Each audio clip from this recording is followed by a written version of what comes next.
This week, I murdered a rock, injured a stone, hospitalized a brick. I'm so mean, I make medicine sick.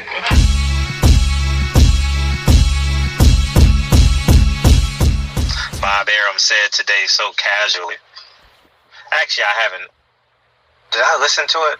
I think I heard a minute clip of it. I didn't watch the full interview. But Bob Arum says Tyson Fury's going to fight for a non-title fight, and he could be Andy Ruiz and or Robert Helenius.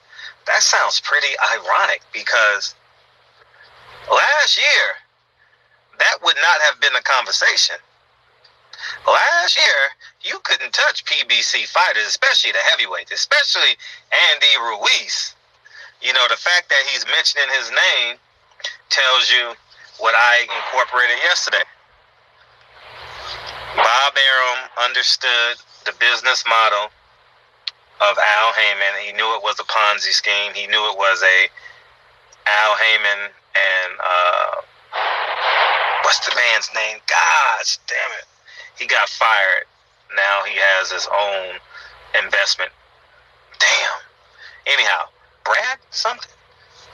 They took that $925 million, took their management fees off the top, and it's gonna leave so many fighters stuck.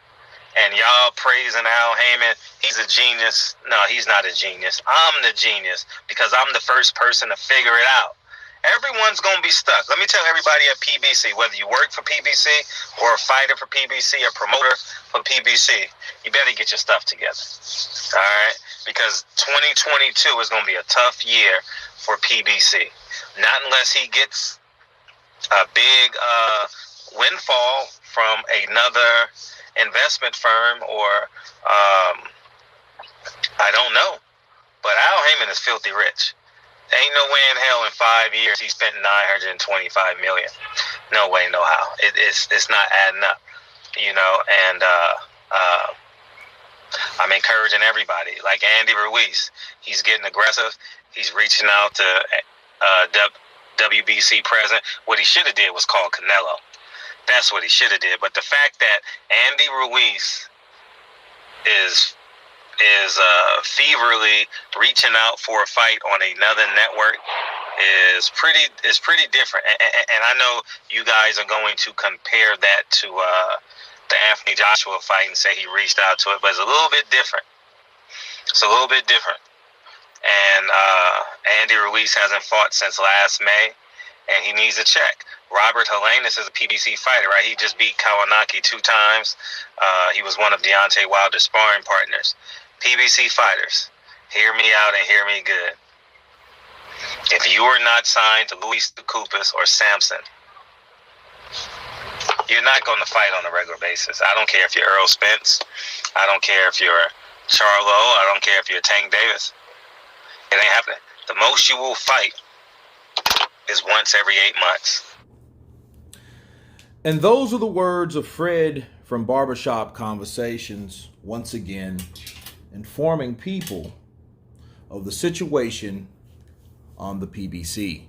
And I want to counter some things that Fred had to say in that video segment. I remember when Bob Arum didn't want to have anything to do with Andy Ruiz, and that wasn't that long ago. Okay? See, the thing about boxing, people have short memory spans. Bob Arum was the same guy that called Andy Ruiz a bum. Therefore, he called Anthony Joshua a bum because Andy Ruiz beat Anthony Joshua. But of course, it's more to it than that because we had a previous partnership with Andy Ruiz and Bob Arum. Okay? And Andy lost a split decision to Joseph Parker. Bob Arum threw him under the bus, wouldn't get him fights, pretty much forgot about him. Andy Ruiz made a business decision, paid himself out of the contract, got out of that contract, signed with Al Haymon, and then landed the Anthony Joshua fight, okay, with promoter Eddie Hearn. They did that twice because Andy won the first fight. After that, Bob has been after Andy ever since. I think a lot of that was because of bitterness, because of what he had versus what he could have done with Andy. but he didn't believe in Andy, you know, but him being a promoter, that was a bad call because he should have kept Andy Ruiz at bay or kept him happy or at least kept him fighting so he wouldn't have done something that he eventually did, which was meant to happen. Okay, he made history, Andy Ruiz, that night, June 1st. Then he gave those belts back in Saudi Arabia, December 2nd. Okay, so it's just strange now that Bob Arum is mentioning Andy Ruiz for a particular opponent. The next opponent is Robert Helenius. These are Al Haymon fighters. Like Fred said, those guys, you heard him say, those guys didn't deal with anybody else. PBC was a place full of fighters that only fought themselves. They were on an island alone. They did not deal with other fighters. When you talked about ESPN, when you talked about DAZN, the little app on your phone, they were angered. They act like it was blasphemy. Okay, if you guys can remember. Now, Andy Ruiz is in the picture. Robert Helenius is in the picture. These are not ESPN fighters. Okay, Tyson Fury is an ESPN fighter. He co-promotes with Bob Arum, and the other co-promoter is who? Frank Warren with BT Sports, Queensberry Promotion. So that's what that is. Tyson Fury fought Wilder. That was the exception. But Wilder was an exception, but that brought the slack off of Al Haymon because he owes people money in their contracts, from their contracts. And if you notice that guys are not fighting like they normally do, and if they do, guess what? It's on pay-per-view. Bars. Okay, that's why you have so many pay-per-views. Now you have Luis Ortiz and Charles Martin on pay-per-view in January. But why? Why? I tell you, because those guys don't have the money. Okay?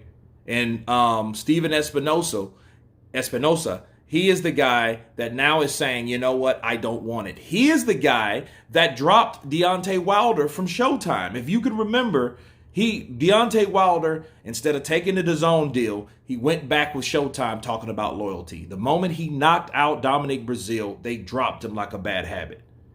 Okay, because they seen, okay, this guy is not worth us giving him $10 million, and we're damn sure not going to give him $10 million more or any more money. So they dropped him. Then it exclusively came a PBC Fox fighter in a Fox situation with Al Haymon, because that's the other bridge that he had with that network. But Showtime didn't want it. Showtime didn't deal with it whatsoever. Okay?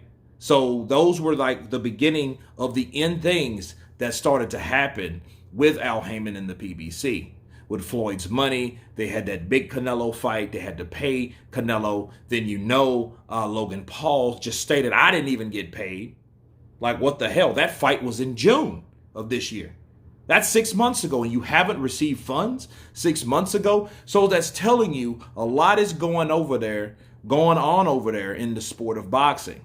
Okay, and then so if you see less and less fighters, if you see Errol Spence and Yordenis Ugas on pay-per-view, just know what to expect. You're going to pay because they don't have the money to pay. The networks are not trying to pay. They're trying to make us pay because those contracts need to be fulfilled, and they're not trying to fork over the money to pay those fighters. Okay, so all of a sudden it gets so bad that Andy Ruiz can work with Bob Arum again. That's crazy. You know what I mean? That's real crazy. Robert Helenius, an Al Haymon fighter, he's letting all these fighters go because he knows I don't have to fork the bill if they're going across the street. Okay? So a lot of these fights that you see are going to be on pay TV. All right? But anyway, you guys tell me what you think of PBC fighters now begging other networks for business, for work, for employment, for cash. You guys tell me what you think about this. Of course, please subscribe. And you guys been Counterpunch. Peace. Happy New Year's.